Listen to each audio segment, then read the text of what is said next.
Di situ Dini melihat hal itu sangat menjijikkan ya. Tapi di situ Dini nggak bisa berkata apa-apa, hanya bisa melihat dengan tatapan yang yang menjijikkan, dan Tantri memakan itu dengan lahap. Tantri memakan itu dengan lahap seolah-olah itu makanan yang sangat nikmat. Dan di situ Dini berpaling melihat sosok nenek tersebut yang seketika ya, dari penglihatan Dini waktu itu, nenek itu berubah menjadi sosok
Assalamualaikum warahmatullahi wabarakatuh.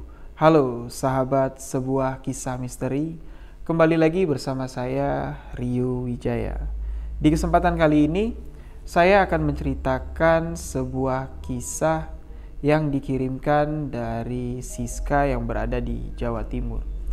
Yang mana kisah ini merupakan sebuah kisah nyata dan pengalaman pribadi yang dialami oleh tantenya Siska, yang mana di sini kita sebut saja dengan nama Dini. Kisah ini berlatar belakang pada tahun 1978 yang lalu ya. Yang mana ketika itu Dini masih berusia 8 tahun. Kisah ini diceritakan Dini ketika ia sedang bermain dengan sahabat kecilnya yang bernama Tantri. Oke, di sini Dini ini tinggal di sebuah desa kecil di tepian hutan di wilayah Jawa Timur ya. Jadi di sana ia memiliki sahabat dari kecil ya, sahabat dari kecil bernama Tantri yang biasa menghabiskan waktu bermain bersama ya. Jadi pada suatu sore Dini dan Tantri ini tengah bermain di sebuah danau kecil yang terletak gak jauh dari desa mereka ya, di ujung desa mereka yang berada di tepi hutan. Jadi sore itu Dini dan Tantri pergi ke sana untuk mencari beberapa tumbuhan hutan seperti buah-buahan, daun-daunan dan bunga-bunga ya, untuk dijadikan main masak-masakan ya, untuk dijadikan bahan main masak-masakan. Jadi Dini dan Tantri memutuskan untuk mencarinya di sekitaran danau tersebut. Nah, ketika di sana Dini dan Tantri bermain mulai dari sekitar jam 4 sore ya. Mereka sampai di sana dan mereka bermain. Di tengah mereka asik bermain, tiba-tiba Dini dan Tantri ini dikejutkan oleh sosok nenek-nenek yang tiba-tiba muncul dari dalam hutan dengan jalan yang berlahan dan membawa sebuah keranjang dengan jalan yang sudah membungkuk ya. Nenek-nenek ini sudah tua banget dan jalan sudah membungkuk, berjalan berlahan menghampiri mereka. Di sini Dini sedikit merasa takut dan aneh ya, melihat tiba-tiba ada nenek-nenek tua yang berjalan sore-sore hari dari dalam hutan keluar menghampiri mereka di pinggir danau. Dan tiba-tiba nenek tersebut menyapa Dini dan Tantri dengan sebutan cucu ya. Cu, kalian lagi ngapain di sini? Lalu Dini dan Tantri pun menjawab, ya Nek, kami di sini lagi bermain masak-masakan. jawab Dini dan Tantri ya. Nah, di situ Tantri pun kembali bertanya kepada nenek tersebut, nenek dari mana dan di sini mau ngapain? Ketika itu nenek itu berjalan perlahan menghampiri mereka sambil menjawab pertanyaan Tantri. Nenek dari dalam hutan, cu, dari atas bukit kesini mau mencari kayu api, nenek itu bilang kan. Nah, setelah menjawab itu, nenek tersebut pun duduk di sebuah batu besar, yang ada di pinggir danau ya, tepat di pinggir danau ada sebuah batu besar. Nenek itu berlahan berjalan duduk di sana. Nah, ketika nenek itu sudah duduk di sana, nenek itu mengeluarkan sesuatu dari dalam keranjangnya yang berbentuk bungkusan dari daun pisang ya. Kalau dilihat seperti bekal ya, seperti bekal gitu, dibungkus daun pisang. Dan nenek itu seraya sambil memanggil Dini dan Tantri, sini cu, nenek ada jajan buat kalian, katanya kan. Nenek ada jajanan, ada makanan buat kalian. Nah, mendengarkan itu Tantri langsung menghampiri nenek tersebut. Dengan sigap Dini mencoba menahan Tantri dengan memegang tangannya sambil bergeleng, berarti menandakan jangan gitu kan. Karena Dini sudah memiliki feeling gak enak dengan kemunculan nenek itu secara tiba-tiba. Namun di situ Tantri langsung mengejar nenek tersebut tanpa rasa takut dan curiga, mendekati nenek tersebut dan mengambil makanan yang berbungkus daun pisang itu dari tangan nenek tersebut. Jadi dikasihlah makanan tersebut ke Tantri dan Tantri membukanya. Di situ Dini melihat memang yang terbungkus dari dalam daun pisang itu, dibukanya memang terlihat di situ ada seperti ketan, umbi dan jajanan lain ya, seperti jajanan pasar gitulah, seperti bekal ya, seperti jajanan pasar. Dan di situ Tantri langsung memakan makanan tersebut. Namun Dini dengan rasa sedikit takut dan curiga ya dengan nenek tersebut, masih tetap berdiri di tempatnya yang lumayan jauh dari tempat nenek itu duduk dan Tantri makan. Sambil menoleh ke keranjangnya, nenek tersebut mengeluarkan satu bungkusan lagi yang sama seperti yang dikeluarkannya tadi. Dan bungkusan itu diberikan kepada Dini sambil mengatakan, sini cu, ayo cu makan, ini jajanan buat kamu. Nah, di sini Dini menolak pemberian nenek tersebut dengan halus, mengatakan, maaf nek, saya sudah kenyang, buat nenek saja ya. Jadi Dini menolak secara halus pemberian nenek tersebut karena dia curiga dan takut ya dengan nenek tersebut. Memang nenek tersebut terlihat sudah tua sekali dengan wajah yang ya boleh katakan menyeramkan lah. Karena ya kedatangannya tiba-tiba dari dalam hutan, tiba-tiba menawarkan makanan. Dini pun merasa ada sesuatu yang aneh dan Dini menolaknya. Setelah menolak tawaran dari nenek tersebut, Dini pun langsung menghampiri Tantri untuk mengajaknya segera pulang. Karena hari sudah mulai sore, ya sudah mulai gelap, dan Dini mengatakan, ayo kita pulang, nanti orang tua kita khawatir, udah sore kita nggak pulang ke rumah. Dan di situ Tantri mengatakan bahwa tunggu sebentar kita bantu dulu nenek ini untuk mencari kayu api, baru kita pulang. Nah, mendengar jawaban Tantri seperti itu, nenek ini pun langsung berkata kepada Dini, iya cu, bantu nenek dulu di sini. Gak apa-apa kok, hari masih siang, belum sore. Nah, seketika suasana yang tadinya sudah mulai gelap ya, karena matahari udah mulai turun. Seketika ketika nenek itu mengatakan hari masih siang, belum sore, suasana kembali menjadi terang. Ya, kembali awan menjadi terang, nggak seperti sore. Nah, di sini Dini merasa khawatir, kok tiba-tiba jadi terang lagi, dan Dini pun langsung bergegas membantu nenek dan si Tantri ini mengumpulkan rerantingan yang ada di situ, dimasukkan ke dalam keranjang nenek itu tadi, Dan ketika keranjang itu sudah penuh, langsung Dini mengajak Tantri, ayo kita pulang. Karena hari udah sore. Nah, mendengar mereka ingin pulang, nenek tersebut pun mengucapkan terima kasih karena sudah membantunya, dan nenek itu mengatakan besok nenek itu akan datang lagi ke tempat itu dan membawakan mereka hadiah yang banyak, ya, membawakan hadiah yang banyak karena mereka sudah membantu nenek ini mengumpulkan kayu api.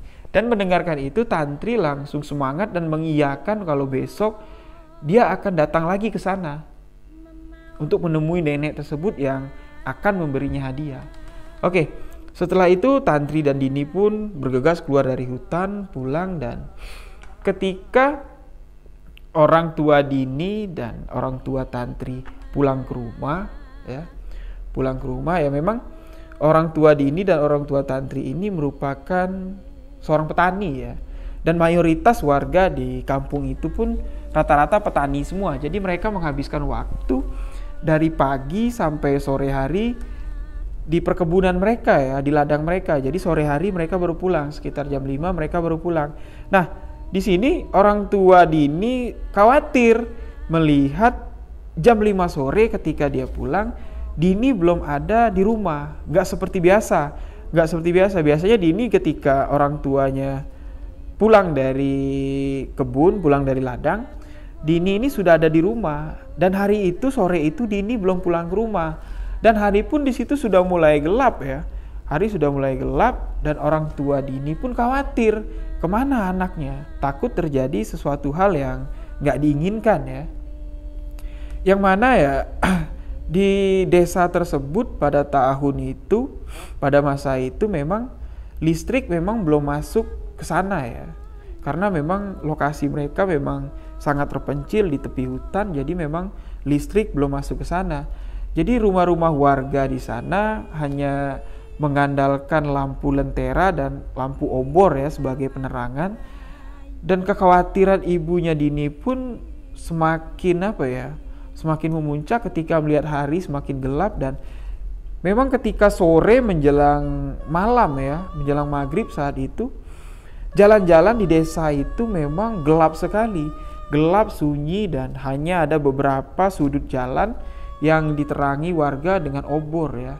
Jadi ibunya Dini langsung berpikir kalau Dini ini mungkin bermain di rumah Tantri, dan langsunglah ibunya Dini ini bergegas membawa obor langsung ke rumahnya Tantri. Belum sempat sampai di rumah Tantri, ibunya Dini berpapasan dengan ibunya Tantri yang ternyata juga sedang mencari Tantri, yang mengira Tantri bermain di rumah Dini. Nah, di situ saling bertanya lah. Ibunya Dini dan ibu Tantri ini saling menanyakan anak mereka, dan ternyata sama-sama nggak ada. Setelah mengetahui Dini nggak ada di rumah Tantri dan Tantri nggak ada di rumah Dini, kedua orang tua ini pun memutuskan pada sore hari itu, ya, sudah maghrib itu, memutuskan untuk mencari anaknya di desa itu. Jadi mereka mulai memutari desa, ya, di tempat-tempat yang sering dijadikan tempat anaknya bermain. Mereka datangin, ternyata mereka nggak ada di sana. Dini dan Tantri nggak ada di sana. Sampai juga mereka bertanya ke penduduk yang ada di sana yang mereka temui, menanyakan keberadaan Dini dan Tantri. Dan penduduk pun nggak ada yang melihat Tantri dan Dini bermain di sekitar desa di dekat rumah mereka. Akhirnya ibu Dini dan ibu Tantri memutuskan untuk mencari mereka keluar dari desa. Nah, ketika mereka berjalan keluar dari desa, kedua orang tua ini bertemulah dengan salah seorang penduduk yang baru pulang dari kebunnya, ingin pulang ke desa, berpapasan di jalan, dan mereka menanyakan, Pak, tadi melihat Dini dan Tantri nggak, Pak, bermain? Nah, penduduk ini pun menjawab, melihat Dini dan Tantri tadi sebelum dia pulang dari kebun, dari ladang, Bapak ini melihat Dini dan Tantri bermain di sekitaran danau tepi hutan. Nah, mendengar informasi tersebut, kekhawatiran ibu Dini dan ibu Tantri pun langsung memuncak, ya. Karena apa? Lokasi yang didatangi Dini dan Tantri tempat bermain itu merupakan sebuah tempat larangan ya. Sebuah tempat larangan yang mana penduduk desa sana nggak ada satupun yang berani masuk ke sana ya. Untuk sekedar mencari kayu api aja. Di siang hari mereka nggak ada yang berani masuk ke wilayah itu. Apalagi di sore-sore hari menjelang maghrib. Nggak ada satupun yang berani ke sana. Karena mereka meyakini bahwa di sana masih banyak binatang-binatang buas dan banyak makhluk-makhluk gaib sebangsa lelembut yang bertempat tinggal di wilayah itu. Langsunglah kedua orang tua ini bergegas membawa obor langsung menuju ke tepian danau tersebut. Nah, sebelum mereka sampai ke lokasi, mereka pun bertemulah dengan Dini dan Tantri di jalan tadi. Ketika melihat Dini dan Tantri, kedua orang tua ini dengan emosi dan merasa khawatir, langsunglah menarik tangan anaknya untuk segera dibawa pulang. Jadi setelah pulang ke rumah, Dini langsung dimarahi oleh ibunya ya. Dimarahi ibunya kenapa bermain sampai maghrib, sampai larut malam gak pulang-pulang ke rumah, apalagi bermain di sekitaran danau tersebut. Dan ibunya Dini menceritakan bahwa lokasi tersebut merupakan tempat yang angker dan banyak binatang buas dan makhluk lelembut yang bertempat tinggal di sana, dan banyak kejadian-kejadian aneh terjadi di sana. Jadi makanya warga tersebut menyebutkan tempat tersebut adalah hutan larangan ya. Hutan larangan yang memang mereka pun nggak berani masuk ke sana. Oke, setelah diceritakan kisah danau tersebut, Dini pun baru tahu bahwa tempat tersebut menyimpan kisah-kisah misteri, dan Dini mengatakan kepada ibunya bahwa ia baru pertama kali ke sana bermain bersama Tantri, dan untuk selanjutnya Dini berjanji bahwa dia nggak akan main ke sana lagi. Oke, mendengar penjelasan itu, ibu Dini pun lega ya, karena anaknya udah tahu bahwa tempat tersebut nggak bagus untuk didatangin, untuk tempat main, apalagi di waktu maghrib. Dan ibunya Dini pun berpesan bahwa kalau main di rumah, kalau udah sore pulang, nggak boleh main sampai maghrib, apalagi keluar rumah di waktu maghrib, itu nggak boleh. Yang mana ya memang desa tempat mereka tinggal kan memang sunyi ya. Jadi rumah antara warga satu dengan warga yang lain itu memang jaraknya cukup jauh ya, yang bikin suasana pun menjadi sunyi dan sedikit menyeramkan ya. Sedikit menyeramkan, ditambah lagi suasana gelap karena nggak ada penerangan lampu listrik ya. Nah, kemudian di keesokan harinya, di pagi harinya, aktivitas keluarga tersebut pun berjalan seperti biasa ya. Ibunya Dini mempersiapkan perlengkapan, mempersiapkan bekal untuk pergi ke ladang ya, untuk pergi ke ladang bersama ayahnya. Dan pagi itu ibunya Dini menawarkan Dini untuk pergi ikut bersama ibu dan ayahnya ke ladang, karena ibunya khawatir ya kalau tinggal di rumah nanti pergi bermain lagi ke danau tersebut dan khawatir terjadi hal yang tidak ya. Nah, di sini Dini mengatakan dia nggak mau ikut pergi ke ladang karena dia ngerasa bosan, nggak ada teman main. Dia memutuskan untuk tinggal di rumah aja dan berjanji nggak akan pergi main jauh-jauh, apalagi sampai ke danau dan pulang malam gitu ya. Nah, mendengar janji Dini seperti itu pun ibunya dan ayahnya pergilah beraktivitas kembali pagi itu, pergi ke ladang ya. Pergi ke ladang dan Dini tinggal di rumah sendirian. Ketika siang hari, si Tantri tiba-tiba datang menghampiri rumah Dini ya. Seperti biasa, tok, Din, ayo kita main yuk. Nah, keluarlah Dini dari dalam rumah dan menyapa Tantri dan mengatakan bahwa ayolah kita main, tapi aku gak mau main jauh-jauh, kita main di rumahku aja. Karena aku udah janji sama ibuku kalau aku gak bakal main jauh-jauh lagi. Ya gak apa-apa lah, kita main ke danau lagi. Kan kita udah janji sama nenek kemarin mau datang ke sana. Nah, mendengar hal tersebut, Dini langsung menceritakan kisah yang diceritakan ibunya tentang danau tersebut adalah danau yang angker ya. yang sering terjadi hal-hal yang misteri di sana. Nah, mendengar cerita itu, Tantri pun langsung mengatakan hal yang sama kepada Dini, bahwa orang tuanya juga menceritakan kejadian itu tadi malam ketika dia pulang ke rumah. Nah, mendengar itu Dini langsung mengatakan, ya udahlah, kita ngapain ke sana?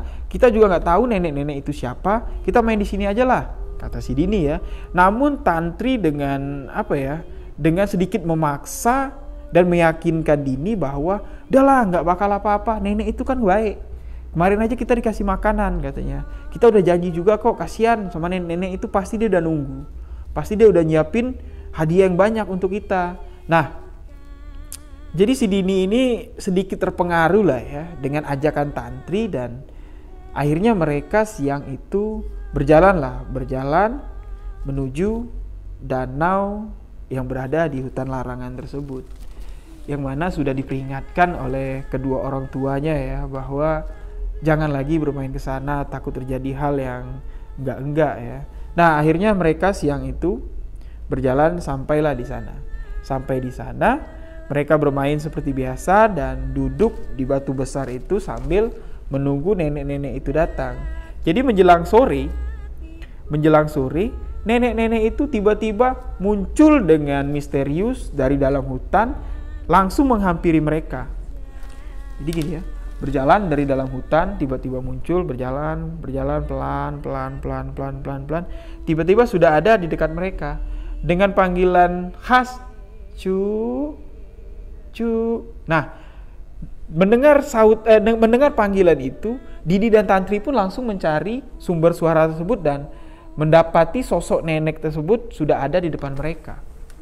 Ya. Mendapati sosok nenek-nenek tua renta dengan membawa keranjang yang hari itu terlihat penuh keranjang tersebut dan ditutupi oleh kain ya.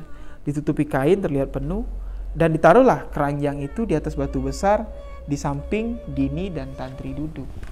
Dengan perlahan nenek tersebut pun duduk di samping keranjangnya dan membuka tutup keranjang tersebut ya, membuka kain tutup keranjang tersebut, dan terlihat di dalam keranjang tersebut memang banyak sekali beraneka ragam ya, buah-buahan, terus ada beberapa ikatan yang seperti yang dibawa nenek kemarin, sehingga keranjang itu terlihat penuh dengan buah-buahan dan segala macam. Dan tiba-tiba nenek itu langsung menawari mereka untuk mengambil dan memakan sepuasnya apa yang ada di dalam keranjang tersebut. Nah, Tantri yang tepat berada di samping keranjang tersebut dengan cepat langsung mengambil beberapa buah-buahan dan langsung memakannya. Namun di sini Dini masih penasaran dan teringat pesan orang tuanya bahwa tempat tersebut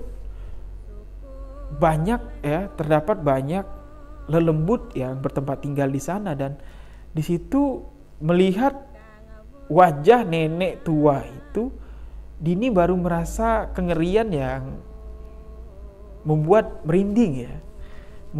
Dia melihat wajah nenek tersebut dengan sorot mata yang bening, tajam, dengan wajah yang keriput ya, dengan rambut yang panjang diikat dengan selendang yang digunakannya menutupi dada gini ya. Jadi menggunakan batik dan selendang yang menutupi bagian depan sini. Menatap Dini dengan tatapan tajam di situ membuat Dini ketakutan dan memiliki firasat yang gak baik ya. Sambil menatap Dini, nenek tersebut berkata, "Cu, ini cu, makan cu. Ini jajan buat kamu, ini hadiah buat kamu, ayo makan." Sambil memanggil Dini ya, sambil menggapai Dini seperti itu, dan Dini pun secara spontan tiba-tiba mau mengambil buah dari dalam keranjang tersebut.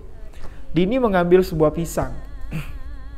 Sebuah pisang yang terlihat bagus ya, terlihat masih segar dalam keranjang tersebut, diambilnya dan dibukanya pisang tersebut, langsung dimakan sama Dini. Dan ketika digigit dan berada di dalam mulut Dini merasakan rasa pisang tersebut agak sedikit aneh. Dan kembali Dini melihat pisang yang baru dimakannya, baru digigitnya, dilihatnya, dan ternyata Dini melihat pisang tersebut bukan pisang yang bagus, melainkan pisang busuk, ya, melainkan pisang busuk yang dimakannya. Dan di situ Dini langsung nggak bisa ngomong, ya, hanya bisa melihat dan badannya serasa kaku. Dan di situ Dini melihat isi yang ada di dalam keranjang nenek tersebut adalah makanan-makanan yang menjijikkan, ya, seperti buah-buahan yang sudah membusuk, dan apa yang ada di situ pokoknya udah nggak layak untuk dimakan. Dan Dini melihat Tantri, ya, tengah memegang makanan persis seperti makanan yang dimakan Tantri kemarin, ya, makanan yang dibungkus daun pisang. Di situ Dini melihat di situ ada belatung, ya, dan potongan daging yang sudah mulai busuk dan mengeluarkan belatung, ya, dengan bercak-bercak nanah darah gitu, ya. Di situ Dini melihat hal itu sangat menjijikkan, ya. Tapi di situ Dini nggak bisa berkata apa-apa, hanya bisa melihat dengan tatapan yang menjijikkan. Dan Tantri memakan itu dengan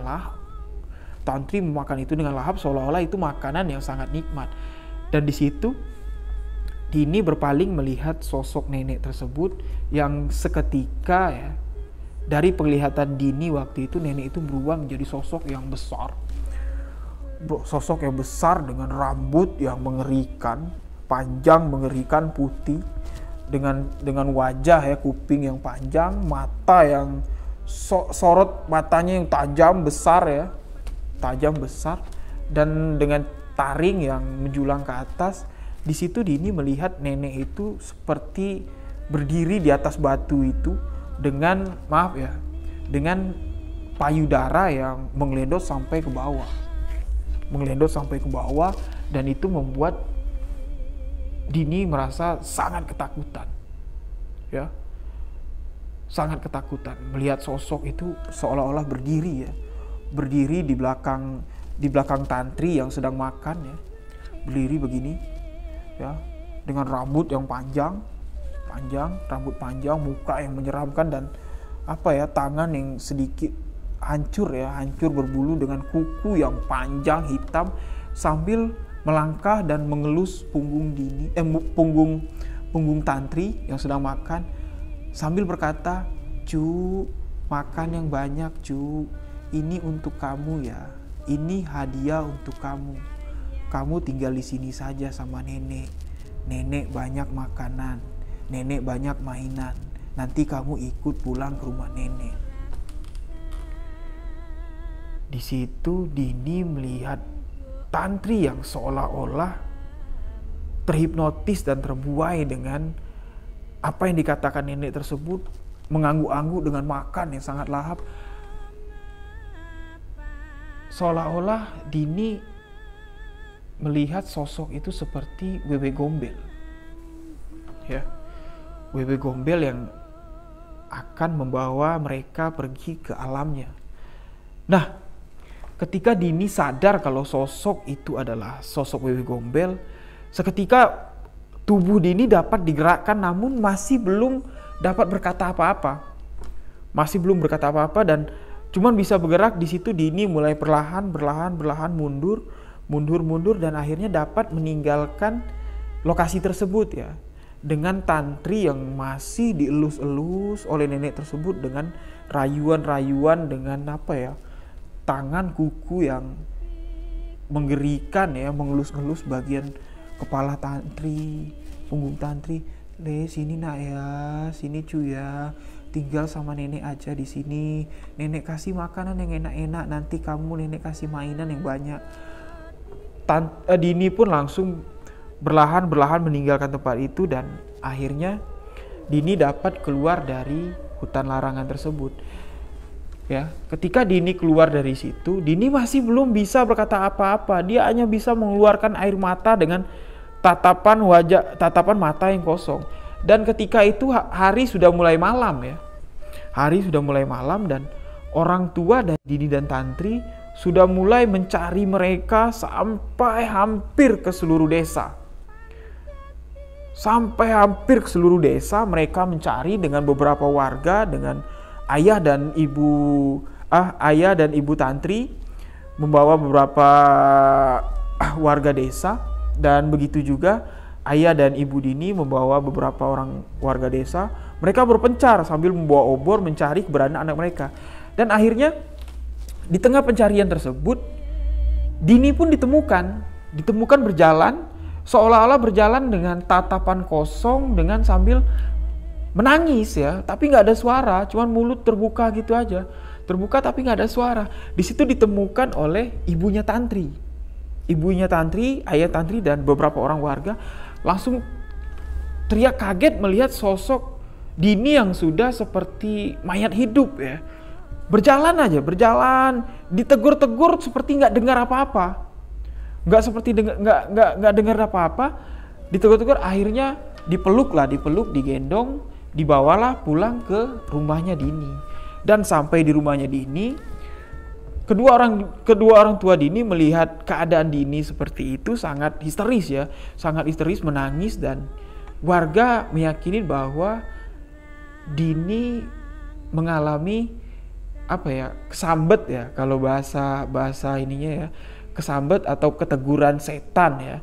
Jadi di situ datanglah beberapa pemangku agama di situ mengadakan ritual untuk menyadarkan Dini, dan akhirnya Dini dapat disadarkan oleh seorang, boleh dikatakan ya, dukun lah ya, paranormal, dapat disadarkan dan diusap dengan air. Akhirnya Dini bisa tersadar dan bisa menangis ya. Jadi dari mulai Dini berjalan dari dalam hutan itu keluar, itu Dini sambil menangis tapi suaranya nggak keluar. Dan setelah diusap dengan air oleh dukun itu, dengan paranormal itu, barulah suara Dini itu keluar. Suara Dini keluar baru dia bisa bergerak bebas gitu ya. Matanya pun udah nggak kaku lagi, udah nggak kosong lagi. Disitulah dia melihat bahwa orang sudah ramai mengerumuninya. Pada saat itu Dini bingung kenapa sudah rame dan tantri di mana? Ya, tantri di mana?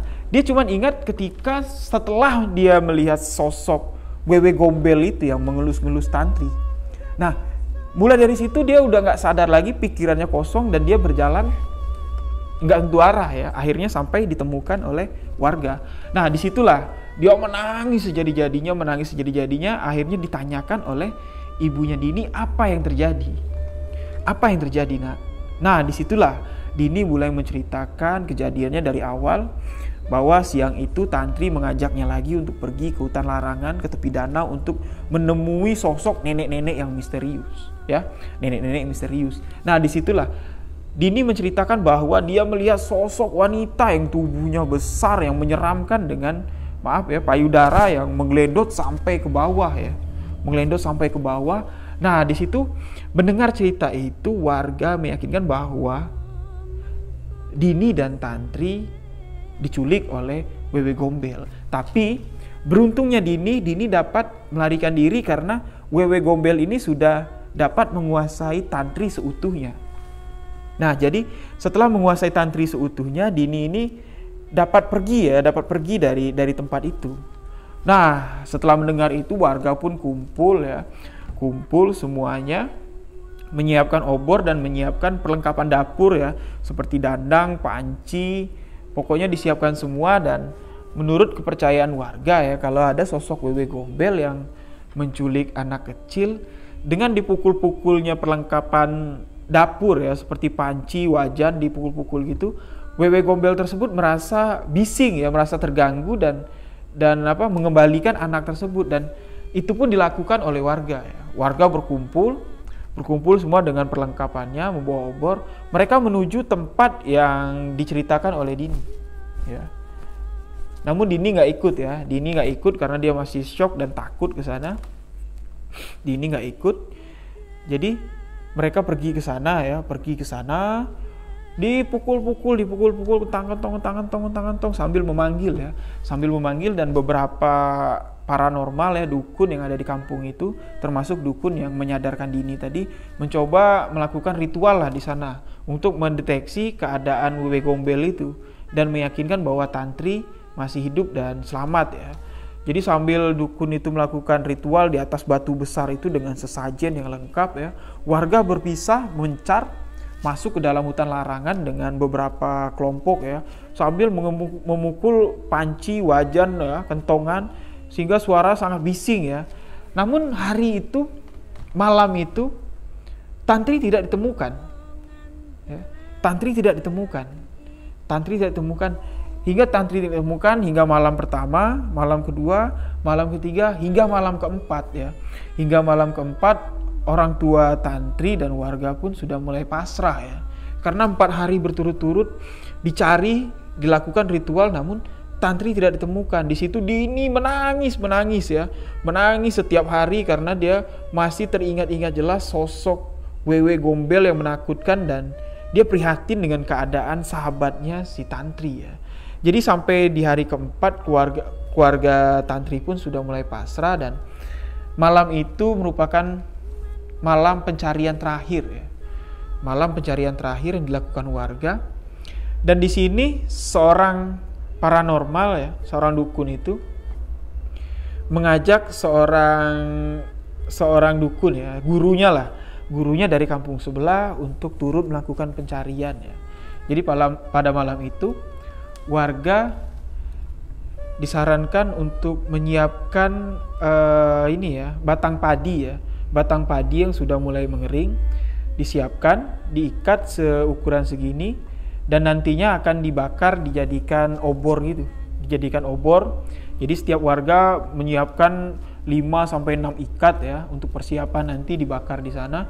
Dan dukun ini meminta keluarga Tantri ya, ayah dan ibunya, ikut melakukan ritual di atas batu besar tersebut, duduk di sana ya bersama dukun tersebut. Jadi entah apa yang dilakukannya ya, dengan ritual yang dilakukannya, namun warga sibuk mencari dengan kentongan, dengan wajan, panci yang terus dipukulkan dengan obor yang dibuat dari batang padi yang sudah mengering tadi.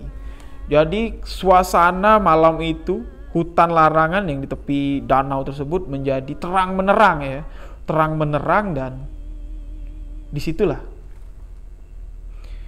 tepat sekitar jam 11 malam tubuh Tantri ditemukan sedikit agak jauh masuk ke dalam hutan ya, dari danau itu sedikit agak jauh ditemukan di bawah batang besar ya.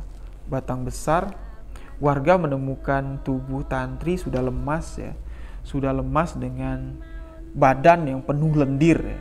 Pokoknya seluruh badannya penuh dengan lendir, dan Tantri keadaannya seperti persis yang warga menemukan Dini ya, dengan tatapan kosong, dengan air mata yang terus keluar, namun nggak bisa bergerak dan nggak bisa berkata apa-apa. Disitulah warga memanggil keluarganya Tantri untuk membawa Tantri pulang, dan akhirnya mereka pulang ke rumah.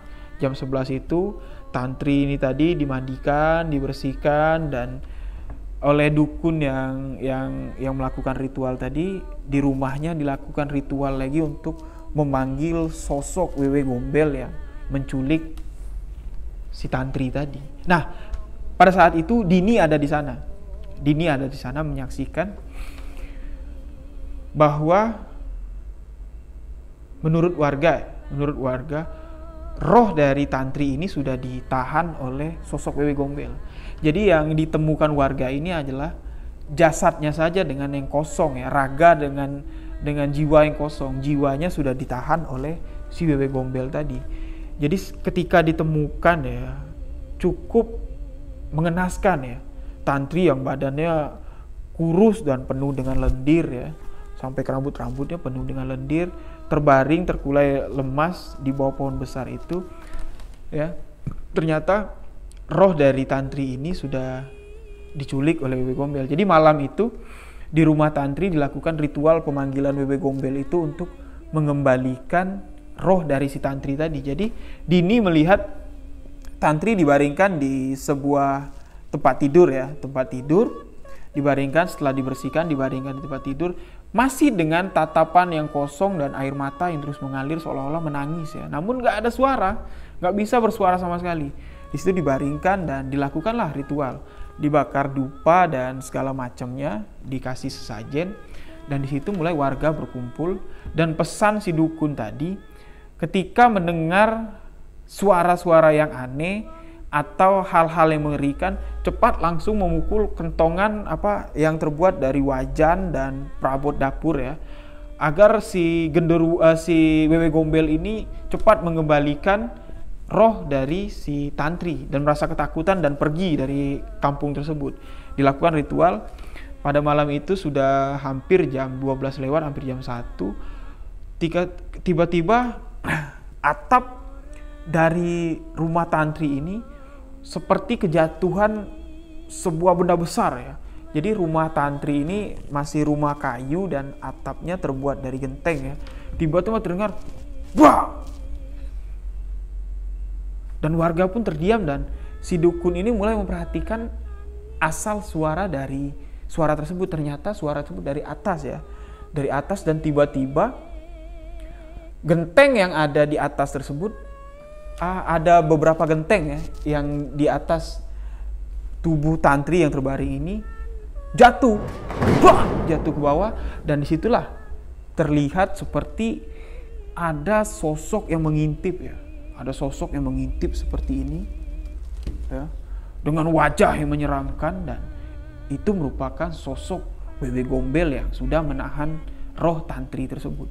Dan disitulah dukun memberikan syarat kepada warga untuk memukul kentongan sekuat-kuatnya, dan akhirnya terdengarlah teriakan dari suara wewe gombel ini yang merasa risih ketakutan, dan disitulah wewe gombel tersebut pergi, dan akhirnya tantri pun mulai tersadar dengan lemas dan dia mulai mengeluarkan suara tangisannya. Nah, disitulah setelah tantri mulai sadar dan tubuhnya mulai kembali bisa digerakkan namun lemas ya. Di situ tantri menceritakan bahwa selama 4 hari dia merasakan itu waktu yang sangat lama. Dia menghabiskan waktu yang sangat lama. Jadi dia bermain di sana. Mereka bermain nggak sendirian ya. Jadi tantri di sana melihat banyak sekali anak-anak seumurannya yang bermain di rumah nenek tersebut. Dan rumah nenek tersebut besar sekali seperti istana, dia bilang. Di sana pokoknya semua makanan ada, semua makanan yang dia suka ada. Ya, semua makanan yang dia suka, semua mainan yang dia suka ada. Jadi nggak cuma tantri aja, jadi banyak sekali anak-anak yang seumuran tantri yang berada di sana. Jadi mendengar cerita tersebut, si dukun ini mengatakan bahwa selama 4 hari itu, apa yang dimakan oleh tantri itu merupakan makanan-makanan yang biasa dimakan oleh wewe gombel. Namun dengan kekuatan sihirnya, wewe gombel itu bisa merubah wujud dari makanan yang sudah busuk itu ya. Makanan yang sudah busuk itu menjadi makanan-makanan yang disukai oleh anak-anak tersebut. Jadi memang kenapa terlihat tubuh tantri ini berlendir dan sangat kurus dan lemas, karena sehari-hari apa yang dimakan tantri itu adalah cacing, belatung, dan makanan daging-daging hewan yang sudah mulai membusuk. Jadi memang kondisi tantri sangat memilukan ya, sangat menyedihkan ya. Jadi tantri menceritakan memang suasana di sana itu sangat menyenangkan. Tapi ketika suatu hari tantri tersadar dan melihat semua yang ada di sana itu memang seperti persis apa yang dikatakan oleh para dukun tersebut. Bahkan anak-anak yang dilihat tantri, temannya bermain itu adalah tengkorak-tengkorak anak-anak kecil yang berhamparan di sana. Jadi korban dari wewe gombel ini bukan cuma tantri dan dini saja ya, bahkan sudah banyak juga yang tidak ditemukan dan akhirnya mati di sana. Ya, inilah kisah yang diceritakan oleh Siska yang di Jawa Timur kisah yang dialami tantenya ya. Tantenya yang memiliki seorang sahabat yang diculik oleh Wewe Gombel selama 4 hari 4 malam ya. Memang kita bisa ambil hikmah dari cerita ini bahwa pesan dari orang tua kita ya, bahwa di keadaan maghrib ya, waktu-waktu maghrib, sore menjelang malam itu memang waktu yang sangat tidak baik kita keluar rumah, apalagi untuk bermain jauh dari rumah ya. Jadi kita ambil hikmahnya bahwa pesan dari orang tua kita memang untuk kebaikan kita sendiri ya. Jangan sampai hal ini terulang di kemudian hari ya. Jadi inilah kisah yang diceritakan oleh tantenya Siska ya. Dan alhamdulillah sampai sekarang ya, tantenya Siska mengatakan bahwa tantri ini pun, sosok tantri ini masih hidup. Namun dia udah jauh pindah dari Jawa Timur ya, karena dia memiliki trauma di tempat itu. Dan dari usia 10 tahun kalau nggak salah tantenya cerita tadi, 10 tahun tantri sudah pindah dari tempat itu ya. Jadi inilah kisah yang dapat saya ceritakan, kisah nyata yang dikirimkan Siska kepada tim sebuah kisah misteri. Oke, buat teman-teman yang memiliki kisah-kisah misteri, pengalaman-pengalaman misteri, bisa kalian kirimkan ke alamat email sebuahkisahmisteri@gmail.com. Di sini insya Allah nanti saya akan menceritakan cerita kalian. Oke, terima kasih buat teman-teman yang sudah mendengarkan cerita ini. Saya Rio Wijaya. Wassalamualaikum warahmatullahi wabarakatuh.